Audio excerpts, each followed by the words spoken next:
and a few cogs in the head started clicking. We see a lot of cliches. God will come into your life. God will come into your life. God will come into your life.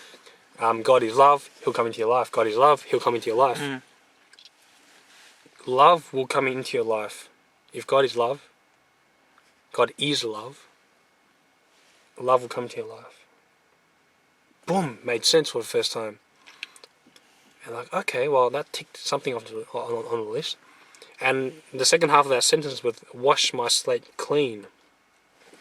And I remember by that time, when this love came into my body, literally, I couldn't help but just burst into tears.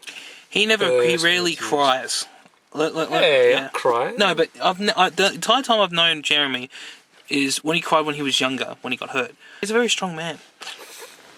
Oh yes, and ladies, he's single. So, now I lost my train of thought. Nah.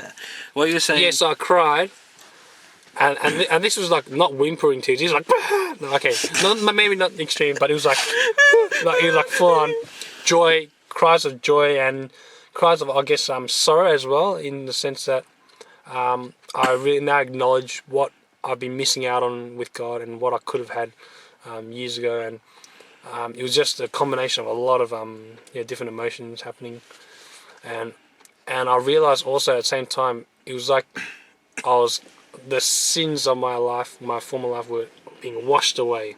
It was like all the sins are coming out through the tears.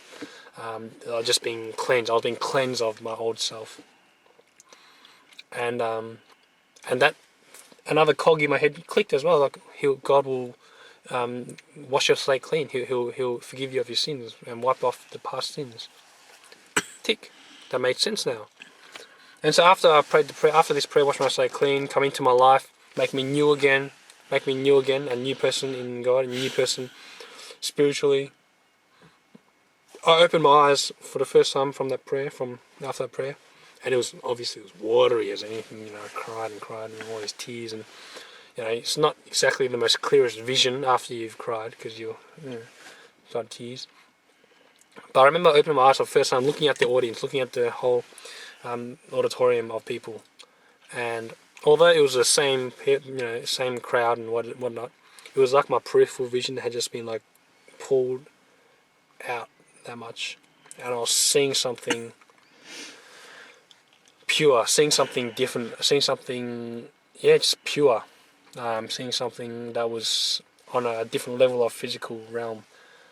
And another cog in my head just went click, where I've heard the cliche before, but I've heard it said, when you accept Christ, He'll give you His eyes, and you'll see things from His view. You'll hear things from His ears, and He'll give you the tongue to speak what He wants you to say.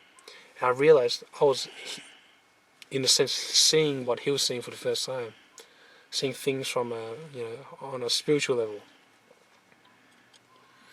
and that impacted me. And so anyway, afterwards, I walked to the stage, and I just felt lighter. I felt light. I felt so like my veins were tingling down my fingers. It was like a fresh feeling, very fresh, and I just felt new. And I realized then the other cliche clicked.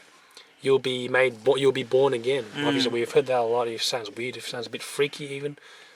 I realized I was a new person. I was reborn. I was born again spiritually. We all have a physical birth, but this was a spiritual birth.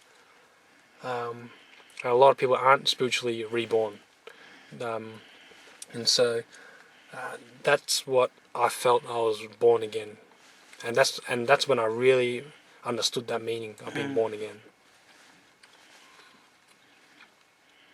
And that was that night in Year 12 where I became not just a believer, but a follower of Jesus Christ. He's a soldier of Christ, part of the core of Jesus Christ. You know where you got that from, right? NRL footy show. That's gold! I got it off my Queenslander friend, so that would make sense. That would make sense.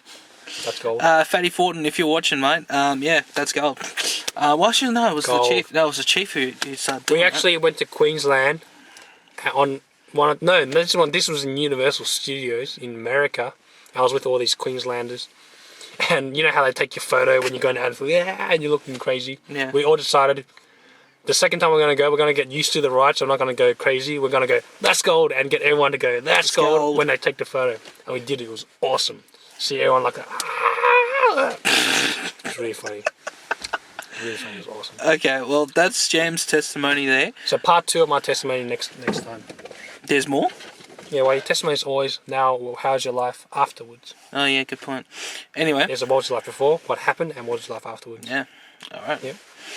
So, in the next episode, we'll see what's happened since then, and then straight after that will be what's happened to me. And if you just noticed, I've got glasses. I've actually am long-sighted, and I've just got my glasses back a couple of days ago. So, all right, here's a poll. Does he look like A, Harry Potter, or B, Clark Kent?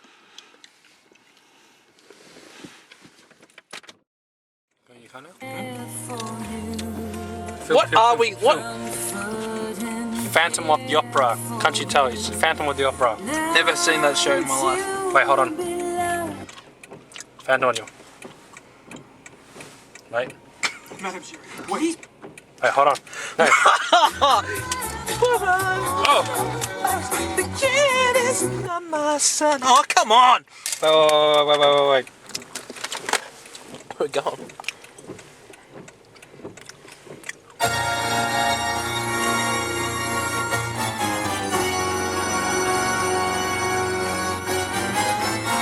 This just shows how sad he really is.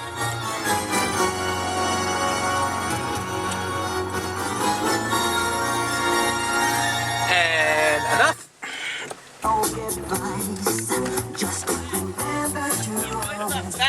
Hey, you're in a DNJ Connection episode. Say hi to the fans. You are fat. No, say hi to the fans. I saw the video. My brothers. I saw the video last. And it has a black dog with a white thing all sticking up. I like Yu-Gi-Oh! That's gonna be on YouTube, you know that? You guys going to lunch or you guys catching up? We're gonna just do something first, and we'll meet you at lunch. And he got the bubble. Alright, let's get going.